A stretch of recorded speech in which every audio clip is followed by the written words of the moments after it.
सखी मंचाच्या कार्यक्रमासाठी माझ्या खूप खूप शुभेच्छा. नाव सांगा. दमयंती शेठ, सातारा. संसार सांभाळताना काटकसर आणि आपल्या संसाराला मदत म्हणून काहीतरी उपक्रम करायचे म्हणून मी मोदक करून विकायची, पापड करून विकायची आणि यातून मी माझ्या नवऱ्याला हातभार लावला संसारासाठी. महिलांच्या प्रगतीसाठी मी इनर व्हील क्लबची प्रेसिडेंट झाले, सेक्रेटरी झाले, ट्रेझरर झाले, ISO झाले. या सगळ्या पदांवर मी काम केलं आणि शाळा आम्ही दत्तक घेतली. त्या शाळेचे उपक्रम आम्ही चालवले. आयुष्यातील सर्वात कठीण प्रसंग असा तुमचा कुठला आणि कसा तुम्ही त्यातून बाहेर पडलात? माझे मिस्टर तळमावळ्याला होते तेव्हा त्यांची मेहुणी लीलाताई ह्या मुंबईला होत्या आणि त्या सातारला आल्या होत्या. त्या माझ्या खूप मागे लागून चला चला म्हटल्या म्हणून मी तळमावळ्याला त्यांना घेऊन गेले. रात्री आम्ही आनंदाने जेवलो वगैरे आणि झोपलो आणि पहाटे त्यांना छातीत दुखायला लागलं म्हणून डॉक्टरांकडे नेलं तर त्या तिथं गेल्या. हा म्हणजे भयंकर वाईट प्रसंग होता माझ्यावर.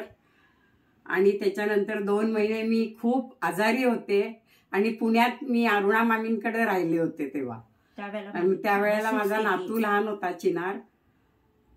माझी सून सारखी माझ्याकडे त्याला ठेवून जायची कारण माझं मन रमावं कशात तरी म्हणून. आणि मला त्या वेळेला खूप म्हणजे मानसिक त्रास खूप झाला. मला मुलगी व्हावी असं खूप वाटत होतं की कोणीतरी आपल्यावर प्रेम करणारा असेल. पण सुना माझ्या मुलीसारख्या आहेत दोन्ही, तिन्ही सुना आणि 3 प्रकारच्या असून सुद्धा त्या माझ्याजवळ एकाग्रतेनेच वागतात. महिलांच्या प्रगतीबद्दल तुमचे विचार काय आहेत? महिलांनी वाचन करावं.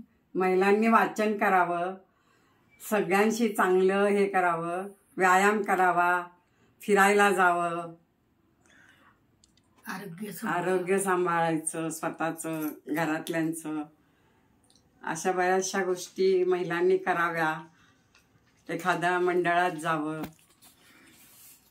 हा काकींचा पुस्तक संग्रह खूप मोठा आहे. त्या सुद्धा भरपूर वाचन करतात. सर्वात जास्त आनंद कधी होतो? माझ्याकडे जेव्हा ह्यांचे मित्र येतात त्यांना चांगलं खायला करून घालण्यात मला जो आनंद मिळतो तो मला बाकी कशात नाही मिळत. वाचनात मिळतो पण खाऊ घालून लोक तृप्त होऊन जातात त्याचा मोठा आनंद मला मिळतो.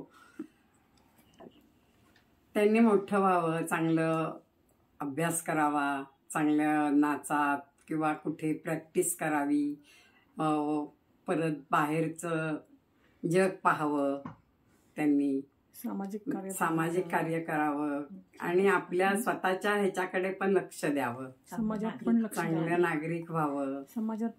समाजासाठी सुद्धा काहीतरी त्यांनी करावं.